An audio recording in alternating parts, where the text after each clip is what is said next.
तो स्वागत है फ्रेंड्स आप सभी का हमारे इस वीडियो में। तो फ्रेंड्स मैंने अभी पास्ट में दो वीडियो बनाया था, एक तो पे कमीशन पे और एक मैंने वीडियो बनाया था why I left power grid. मैंने पावर ग्रिड क्यों छोड़ा, उसके क्या रीजन थे। और उस वीडियो पे आप सबके बहुत ज़्यादा कमेंट आया था, जैसे मैंने लास्ट में बोला भी था कि आपके जो भी क्वेश्चन क्वेरी हो आप कमेंट बॉक्स से कमेंट कर सकते हैं और आपका नेक्स्ट वीडियो जो होगा हमारा वो आपके कमेंट के अनुसार होगा। तो आप सबके बहुत सारे कमेंट आए थे जिसमें मैंने बहुत सारे कमेंट का रिप्लाई पर्सनली दे दिया था, लेकिन कुछ कमेंट ऐसे थे जिन पे वीडियो लानी थी और मैंने बोला था कि नेक्स्ट वीडियो आपके कमेंट के अनुसार होगा। और वहाँ पे मैंने दो कमेंट इंपॉर्टेंट देखी। एक तो सब ये पूछ रहे थे कि हमने प्रिपरेशन कैसे किया, तैयारी कैसे किया, कौन सी बुक्स पढ़े, किस टीचर से पढ़े, किस कोचिंग से पढ़े। बहुत सारे क्वेश्चन थे जो हमारे रूटीन शेड्यूल के बारे में जानना चाहते थे कि हमने कैसे तैयारी किया। और सेकंड क्वेश्चन ये था कि ये यूपी मार्सी जेई का सेकंड स्लॉट के लड़कों को कब बुलाया जाएगा, ये क्वेश्चन था। तो दोनों क्वेश्चन का हम रिप्लाई देंगे बारी बारी से। तो फर्स्ट ऑफ ऑल मैं अपने बारे में बताना चाहूँगा। मेरा नाम आकाश कुमार यादव है और मैं उत्तर प्रदेश भदोही जिले से बिलोंग करता हूँ। और मैं आपको बता दूं कि हमारा एक टाइम में 4 एग्जाम जेई के निकले थे। एक टाइम में पहले तो पावर ग्रिड निकला था पीजीसीएल जेई, उसके बाद आपका एनसीएल नॉर्थर्न कोल लिमिटेड, उसके बाद यूपी मार्सी जेई और यूपी मार्सी एससीटीओ। यूपी मार्सी एससीटीओ का सीबीटी निकला था लेकिन हम साइको टेस्ट नहीं देने गए थे। बाकी एनसीएल का हमने डीबी नहीं कराया था। और पावर ग्रिड मैंने ज्वाइन किया था, पावर ग्रिड को स्विच करके यूपी मार्सी जेई को हमने ज्वाइन किया। ठीक, उम्मीद करते हैं आप सभी हमारे बारे में समझ चुके होंगे। और अब मैं बताऊंगा कि हमारा जो शेड्यूल क्या था, हमने कैसे तैयारी की, कैसे प्रिपरेशन किया। तो देखिए फ्रेंड्स, आपको मैं बताना चाहूँगा कि जो हमने तैयारी तो इलाहाबाद से किया था और कंटिन्यू लगभग वहीं रहे भी थे। और हमारा जो डिप्लोमा था 2017 से लेकर के 2020 तक हमने डिप्लोमा किया था। और 21, 22, 23 इन 3 साल, अप्रॉक्स 3 साल हम प्रिपरेशन किए थे। काफ़ी बार ऐसा हुआ कई सारे एग्जामों में 1 नंबर, 2 नंबर, 5 नंबर, 6 नंबर से डिस्क्वालीफाई हुए हैं। पॉइंट से भी हम छठे हैं। आर उसके एसएससी जेई के पेपर में प्री में 0.5 से भी कम था नंबर मेरा, उससे उससे भी हम बाहर हुए हैं।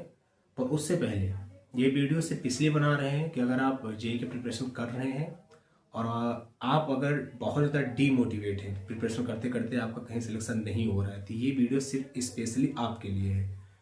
क्योंकि आप जितना समझ सको हम वो हैं। जैसे अगर आप ये समझ सको, आपको ये लगता होगा कि यार हम बहुत टैलेंटेड नहीं हैं, हम बड़े गधे हैं, हमें चीज़ें समझ में नहीं आती, तो भाई वो हमें समझो। मेरा भी सेम ऐसा ही हाल था जब हम इलाहाबाद कोचिंग करने आए थे। फर्स्ट ईयर की मतलब बात बताता हूँ, 2021 में जब आए थे तैयारी करने, 2020 कंप्लीट करने के बाद।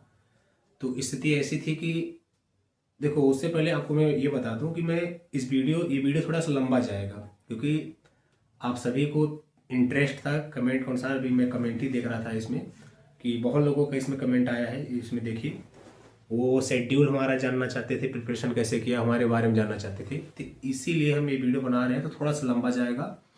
जिनको देखना हो वो देखें आराम से, जिनको नहीं देखने का मन है, इंटरेस्ट नहीं है, वो आराम से जा सकते हैं इस वीडियो से। ठीक, बाकी स्टार्ट करते हैं स्टार्टिंग से स्टोरी, प्रिपरेशन की स्टोरी अपनी। तो जब हम स्टार्टिंग में आए इलाहाबाद में 2021 से तैयारी करने, तो हम वो स्टूडेंट थे जैसे समझो इसको कुछ नहीं आता है, मतलब सेमेस्टर में बस जैसे तैसे करके कुछ भी पढ़ के सेमेस्टर पास हो जाना, उसके बाद निकलना, कुछ आए ही ना।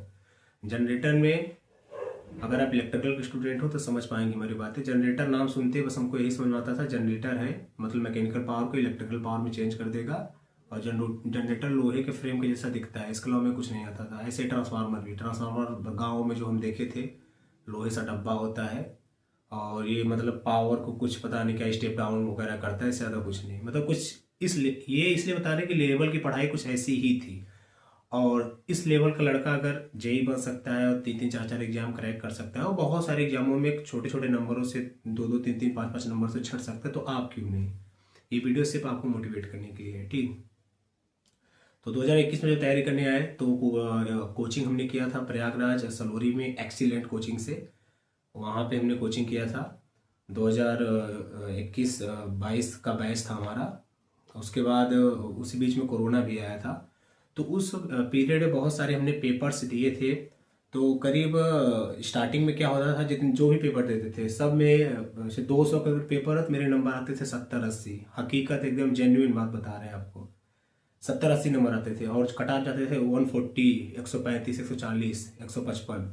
हम यही सोचते थे यार अपना कैसे होगा, हम तो आधे पे भी नहीं आते। लेकिन हाँ एक चीज़ था हमेशा मन में, ये था मेरे मैंने हाई स्कूल से डिप्लोमा किया था, 12th नहीं किया था। मेरा सपना था स्टार्टिंग से कि डिप्लोमा कर रहे हैं तो सिर्फ जेई के लिए कर रहे हैं, और ये प्राइवेट वगैरह के चक्कर में कभी नहीं पड़ता था।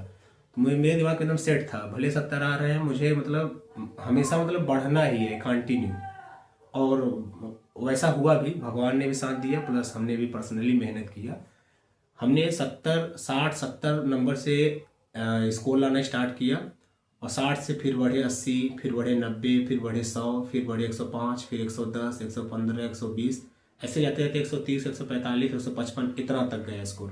और फिर एक समय आया जब 2 से 2.5 साल कंप्लीट होने लगे, 2.5 साल के बाद फिर जितने भी मैं एग्जाम देता गया सब में अच्छे स्कोर आते गए, तो मोटिवेशन भी बढ़ता गया।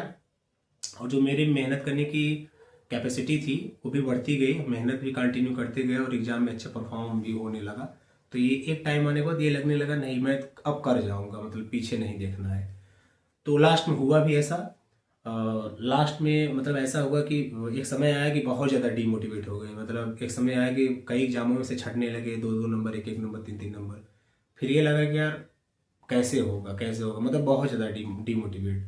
लेकिन हाँ फिर भी मेहनत मैंने करना नहीं छोड़ा, कंटिन्यू में पढ़ाई करता गया, स्टडी करता गया।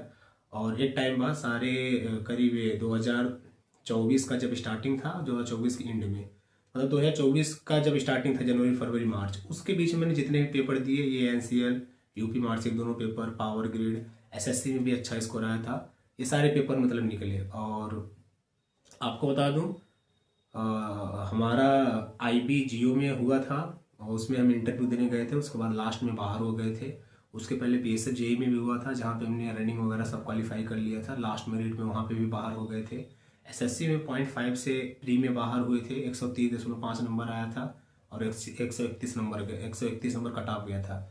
उसके बाद आप जानते होंगे इंडियन कोस्ट गार्ड आईसीजी का मेरा रिटेन निकल गया था, मैं गया था गोवा रनिंग करने। मैं वहाँ से एक असेरसन टेस्ट होता है, अभी पहले नहीं होता था लेकिन अब वो आईसीजी में असेरसन टेस्ट लगा दिया है, वहाँ पे भी मैं गया था, वहाँ से छट के आया था असेरसन टेस्ट में। तो काफ़ी एग्जामों में छटा। और आप मतलब वही ना, मैं मोटा मोटा बोल लूँ, आप जो जो सोच सकते हैं ये प्रिपरेशन से रिलेटेड सारी हादसाएं मेरे साथ हुई हैं। मतलब अगर आपको लगता होगा कि आप गधा स्टूडेंट है तो वो मैं हूँ, मतलब मैं गधा हूँ, ठीक। उसके बाद मेहनत कर करके क्वेश्चन लगा के पढ़ पढ़ के फिर धीरे धीरे धीरे सीढ़ियाँ चढ़ते गए और लास्ट में मतलब गिरते पढ़ते निकल गया सब कुछ। ये रही मेरी शॉर्टकट में स्टोरी। अब मेन मुद्दे की बात क्या है, आपके काम की चीज़ें बात करते हैं, नहीं तो आपको लगेगा कि आप फालतू अपने बारे में बता रहे हैं। अब आपके काम की बात करते हैं कि तैयारी मैंने कैसे किया। तो पहले साल जो चला था वो मैं सिर्फ कोचिंग करता था, एक्सेलेंट में कोचिंग चलता था 5 से 6 घंटे अप्रॉक्स, और कोचिंग ही करता था, नोट्स खूब बढ़िया बनाता था मैं। अब आ करके रूम पे बस जो नोट्स बनाया रहता था वही पढ़ता था, उसका शॉर्ट नोट्स बनाता था। और बचा कुचा समय में बीटेक करता था, उस समय बीटेक का थोड़ा बहुत देख लेता था। और उसके बाद बचा कुचा समय में यूट्यूब चैनल मेरा काफ़ी पुराना है, तो हमको एक यूट्यूब का भूत भी चढ़ा था स्टार्टिंग से ही। हमको लगता था यूट्यूबर बन जाएंगे, काफ़ी पैसा कमाएंगे, तो हम पढ़ते उढ़ते नहीं थे। यूट्यूब पे मेरा दिमाग आता था कंटेंट क्रिएट करने के लिए, खासकर आप देखेंगे तो मेरे 1000-1200 वीडियो हो भी गए हैं इसी चक्कर में। तो कहना चाहूँ तो 1-1.5 साल की पढ़ाई पूरा एकदम बर्बाद, मतलब इसी चक्कर में जा रहा है। मतलब कोचिंग जा रहे हैं, आ रहे हैं, शॉर्ट नोट्स बना ले रहे हैं, बस उसके बाद जो भी समय मिल रहा मैं प्रॉपर अपना यूट्यूब पे देता था। मुझको लगता था यूट्यूब मोनेटाइज हो जाएगा तो हम खूब पैसे कमाएंगे। मोनेटाइज हुआ भी चैनल, एक समय बाद करीब 1 साल बीतने चला तो मोनेटाइज हुआ, लेकिन क्या ही रेवेन्यू जनरेट होते हैं यार। तो ये समझ में आया कि यूट्यूब से पेट नहीं भरने वाला है, ये कुछ नहीं है, खासकर एजुकेशन फील्ड में कुछ नहीं होने वाला है। तो सीरियस पढ़ाई करना स्टार्ट किया। तब तक कोचिंग भी ख़त्म हो चुकी थी, लेकिन एक काम मैंने बहुत बढ़िया कर लिया था कोचिंग पीरियड में ही, मतलब साल 1.5 साल जो भी कोचिंग चला था उस फेज में मैंने एक काम बहुत बढ़िया किया था, अपने नोट्स को बड़ा प्रॉपर पढ़ा था। नोट्स को ऐसा पढ़ा था, उसका ऐसा शॉर्ट नोट्स बनाया था कि दोबारा कभी ज़रूरत नहीं पड़ा हमें नोट्स उठाने की।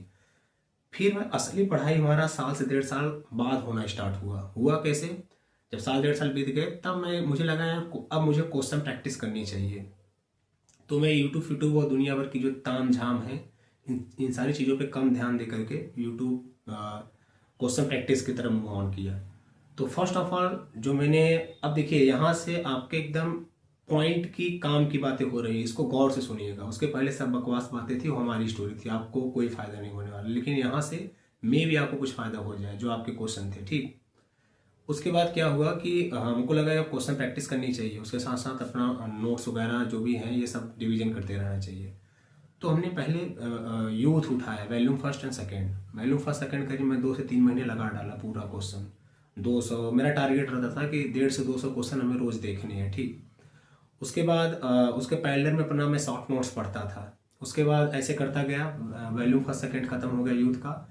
उसके बाद हमें किसी ने सजेस्ट किया कि तुम वो लगाओ, अरे मैं एक आती है बुक आपकी इसका बीके मेहता का, बीके मेहता मैंने सॉल्व किया। और बीके मेहता भी करीब मैंने 3 मंथ लगातार, मैंने 3 नहीं 2.5 मंथ के अप्रॉक्स 2.5 मंथ मैंने बीके मेहता लगाया। बीके मेहता भी खत्म हो गया। फिर हमारा बहुत खास मित्र था, काफ़ी मतलब हमको सजेस्ट किया है, वो हमें बताया कि टेक्स्ट बुक लगाओ। टेक्स्ट बुक तो हम जानते ही नहीं थे, और हमारे दोस्त लोग वगैरह देते थे, तो वो लोग हमें टेक्स्ट बुक बताए। और टेक्स्ट बुक हमने जब देखा तो हमें काफ़ी टेक्स्ट बुक बहुत अच्छा लगा कि क्वेश्चन लगाओ, आपके नंबर क्या आ रहे हैं, कट पीट करके एकदम मस्त रैंक वैंक सब दिखाता था सब लड़कों के बीच में, तो हमको बहुत बेहतर लगा। और उसका गलत होता था उसमें नीचे टिक करो तो पूरा एकदम सोल्यूशन निकल के आता था। तो हमको हमको लगा यार मस्त है यार, इससे अच्छा तो कुछ हो ही नहीं सकता, एग्जाम भी ऐसे ही होता है, इससे अच्छा क्या ही हो सकता है। अब बुक्स मैंने लगा ही चुके थे एक एक बार, तो मेरा बेस बन चुका था। अब मुझे लगा कि मुझे टेक्स्ट बुक लगाना चाहिए। फिर उसी बीच में मेरा बीएसएफ जेई का एग्जाम भी निकल गया, तो मुझे एक मोटिवेशन आ गया, नहीं मुझे लगा नहीं यार मैं अब कर सकता हूँ। जो मेरा साल 1.5 साल मोटिवेशन लेवल एकदम डाउन था, ग्राउंड टू अर्थ, अब वो बीएसएफ जेई का पेपर निकल जाने से, जिसमें करीब 10-11 गुना लड़कों बुलाया गया था, 35 या 32 वैकेंसी थी, करीब 350 लड़के बुलाए गए थे।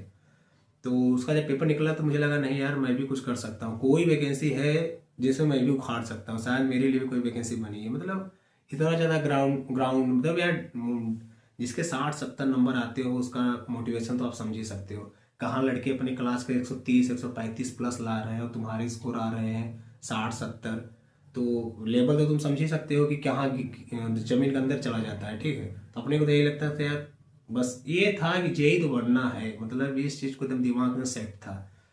तो फिर ये लगा कि यार नहीं कुछ कर सकते हैं, तो उसके बाद हम स्टार्ट किए टेक्स्ट बुक। टेक्स्ट बुक में मेरा यही रहता था, पहले तो मैंने मतलब 10-20 क्वेश्चन जो थे सब्जेक्टिव वाइज चैप्टर वाइज उनको लगाना स्टार्ट किया। फिर एक टाइम आया, फिर मेरा स्ट्रेटजी चेंज हुआ, एकदम बिल्कुल चेंज। तो उस बीच में हम एग्जाम देने लगे तो मेरे 100 प्लस होने लगे नंबर, 105-110 आने लगा। तो फिर वही कट ऑफ बनते थे 130-135-140। तो मुझे लगा यार अगर नॉन टेक सही कर लिया जाए तो मतलब ज़्यादा नंबर से नहीं छटेंगे, 2-4 नंबर से ही छटेंगे, तब भी विश्वास नहीं था मेरा हो ही जाएगा। पर यह था कि अपना कर्म हम कंटिन्यू करते रहते थे। तो हमने नॉन टेक पे फोकस करना स्टार्ट किया, मतलब इधर टेक्स्ट बुक देता था, टेक्निकल पढ़ता था, फिर उसके बाद नॉन टेक पढ़ता था, उसके बाद फिर बचा समय मैं अपना टेक्निकल का शॉर्ट नोट्स रिविजन करता था, ये था। तो ये करता गया। और टेक्स्ट बुक में क्या करता था मैं, कोई भी एग्जाम आता था जैसे यूपीपीसीएल आ गया या यूपीआर जनरल आ गया, कोई भी एसएससी आरआरबी जे कोई भी, तो मैं उस एग्जाम का टेक्स्ट बुक निकालता था, उसके प्रीवियस ईयर जितने होते थे पहले मैं उसको सॉल्व करता था। मतलब मेरा रोज का काम होता था कि एक फुल लेंथ टेस्ट देना ही देना है। उसके बाद वो टेस्ट देने के बाद उसका फुल एनालिसिस करता था बढ़िया एकदम, क्योंकि गलत मैं बहुत करता था क्वेश्चन। और मैं अपना उसको टेक्स्ट बुक अपना एक माध्यम बनाया था पढ़ने के लिए, ना कि ये सोचता था कि मेरे क्वेश्चन गलत हो रहे हैं रैंक क्या बन रही, कुछ नहीं। रैंक खराब बनते थे, अपने आप को मैं समझाता था, डिमोटिवेशन किसको नहीं होता रैंक खराब होने पर, लेकिन हमको भी होता था। तो अपने आप को मैं समझाता था अरे रैंक फैंक मत देखो, तुम अपनी तैयारी करो, मतलब एक माध्यम है प्रिपरेशन करने का। मैं अपनी गलतियों को बड़े प्यार से घंटे 1.5-1.5 घंटे का समय दे करके देखता रहता था। फिर उसके बाद फिर ये ख़त्म करने के बाद यूट्यूब पे मैं किसी टीचर के क्लासेस ले लेता था। यूट्यूब पे मैं उस समय क्लासेस लेता था, एक वो है टेक्स्ट बुक के मोहित सर थे, कभी कभी मैं उनका क्लास लेता था। और एक प्रवीण सर है, प्रवीण सर है, उनके चैनल का नाम नहीं याद आ रहा क्योंकि वो बहुत ज़्यादा चैनल चेंज करते रहते हैं। ऐसे AE JE क्लासेस ऐसे करके उनका भी क्लास में लेता रहता था। फिर उसके बाद ये सारी चीज़ें खत्म करने के बाद मैं नॉन टेक पढ़ता था, घंटे से 1.5 घंटे। नॉन टेक पढ़ने का स्ट्रेटजी मेरा कुछ इस हिसाब से होता था कि मुझको ये रहता था कि यार नॉन टेक अगर स्टार्टिंग से पढ़ना स्टार्ट करेंगे तो बहुत ज़्यादा समय लग जाएगा ख़त्म होने में, क्योंकि और जेईई के एग्ज़ाम तो हर महीने होते हैं, आप भी जानते हैं। तो मैं मैराथन क्लासेस देखा करता था, कभी पॉलिटिक मैराथन क्लासेस देखो तो 2-2 घंटा, कभी हिस्ट्री का मैराथन देखता था, तो ऐसे देखता रहता। कभी बायोलॉजिक मैराथन देखता रहता था, 2-2 3-3 दिन, 2-2 घंटा करके। और ये सारी चीज़ें करने के बाद फिर बचा कुछ समय मैं नॉन टेक का रिवीजन करता, अरे सॉरी, अपने टेक्निकल शॉर्ट नोट्स का रिवीजन करता था। शॉर्ट नोट्स में मेरे 3 नोट्स इंक्लूड थे। एक तो मेरा खुद का कोचिंग का नोट्स, उसके बाद वो खत्म, अगर वो खत्म हो जाती थी बीच बीच में तो मैं वो उठा लेता था। एक कैप्सूल आती है यूथ का, हाँ कैप्सूल, वो मैं पढ़ता था शॉर्ट नोट्स। उस कैप्सूल खत्म हो जाती थी तो एक मेडिची का शॉर्ट नोट्स आता है, वो पढ़ता था। तो ऐसे करता गया और मैं उसके चीज़ें ख़त्म करने के बाद तो मैं वो पढ़ता था गौरव सर की जो एक क्लास आती है नॉन टेक की, करंट अफेयर्स की। उसमें स्टार्टिंग में आप देखते होंगे पहले आता था, पता नहीं अब आ रहा है कि नहीं आ रहा है, उसमें गायत्री मंत्र करके आता था। वो स्टैटिक जीके मतलब जो भी था बड़ा अच्छा था, मतलब वो स्टैटिक जीके आपका तैयार करा देता था, तो वो भी मैं देखा करता था। तो लगभग ऐसे मैं करता गया और ये सारी चीज़ें जब मैं कर रहा था और उसके बीच बीच में जब मेरा एग्जाम होता था तो मेरे रिस्पॉन्स बड़े अच्छे आने लगे थे। तो मुझे अपने जो है ना, अपने जब अपना आउटपुट अच्छा आ रहा हो तो आप जो कर रहे होते हो उससे बहुत ज़्यादा विश्वास हो जाता है। तो मैं अपना वो काम करता गया, टेस्ट पे टेस्ट देता गया, एनालिसिस टेस्ट का करता गया, नॉन टेक घंटे 2 घंटे रोज पढ़ता गया, अपने शॉर्ट नोट्स पढ़ते गए। ठीक है, इन सारी चीज़ों को ऐसे करता गया और नंबर में सुधरते गए। लास्ट में ऐसा आया कि एक एक नंबर, 2-2 नंबर, पॉइंट नंबर से छटने लगे, तो काफ़ी डिमोटिवेशन हो गया। लेकिन ये अच्छा भगवान किए, उसी वक्त मेरे 3-4 एग्जाम एक साथ निकल गए और फाइनली फिर पावर ग्रिड ज्वाइन किया। वहाँ से दूर था, रायगढ़ छत्तीसगढ़ में था, जैसे पिछले वाले वीडियो में मैंने बताया है। फिर वहाँ से मैंने स्विच करके अपने Uttar Pradesh UP Marcy JEE में आ गया। तो ये है स्टोरी। बाकी मैं ये नहीं कहता हूँ कि आप मेरी ही पैटर्न फॉलो करें, मेरा रूटीन शेड्यूल फॉलो करें। आपके कमेंट आए थे इसलिए मैंने ये वीडियो बनाया। बाकी ये है, यही लास्ट में कहना चाहूँगा कि सफलता एक ब्लैक होल है और यहाँ पे पहुँचने के अनंत रास्ते हैं। जरूरी नहीं मैं जैसा कि आप भी वैसा करें। आपको जो बेस्ट लगता है, आप जिसमें परफेक्ट हो, आप वही करें। क्योंकि अगर आप 10 लड़कों को खड़ा करेंगे जेई के, तो हो सकता है 10 स्ट्रेटजी आएगी, समझ रहे हैं। तो आप किस स्ट्रेटजी में बेस्ट हैं, आपकी क्या स्ट्रेंथ है, आप उस चीज़ को फॉलो कीजिए। हाँ, ये होता है कि सही गाइडेंस मिलने से, जैसे कि कोई सफलता का एक ब्लैक पॉइंट है, अगर आपको कोई सही गाइडेंस दे देता है तो आप सीधा जा करके उसमें टकरा जाएंगे, मतलब कम समय में सीधा पहुंच जाएंगे। कई बार कई लड़कों के साथ ऐसा होता है कि वो अपने मंजिल तक पहुंच जाते हैं, उस ब्लैक पॉइंट तक पहुंच जाते हैं, लेकिन वहीं पर गोल गोल चक्कर काटते रहते हैं, समझ रहे हैं।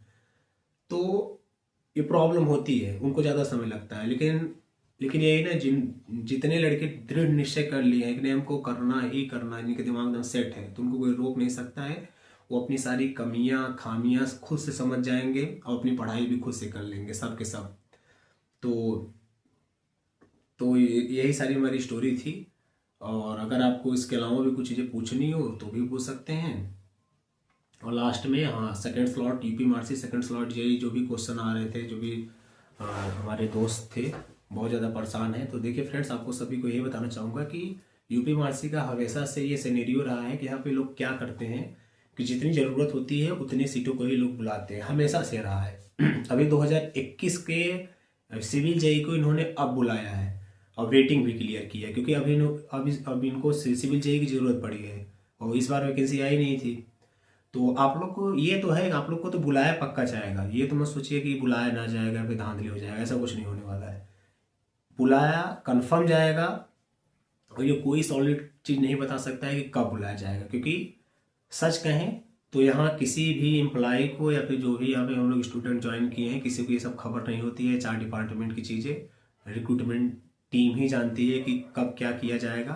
तो ज़रूरत के हिसाब से बुलाया जाएगा। बस अपने पॉइंट ऑफ व्यू से अगर मैं बता दूं कि कब तक बुला सकते हैं, आई थिंक जो मैं सोचता हूँ, तो अभी लखनऊ का सेकंड कॉरिडोर बनना स्टार्ट होगा और बाकी आगरा का सेकंड कॉरिडोर बनना स्टार्ट होगा और कानपुर का भी सेकंड कॉरिडोर बनना स्टार्ट होगा। तो मे भी आप सबको उसी में बुलाया जाए।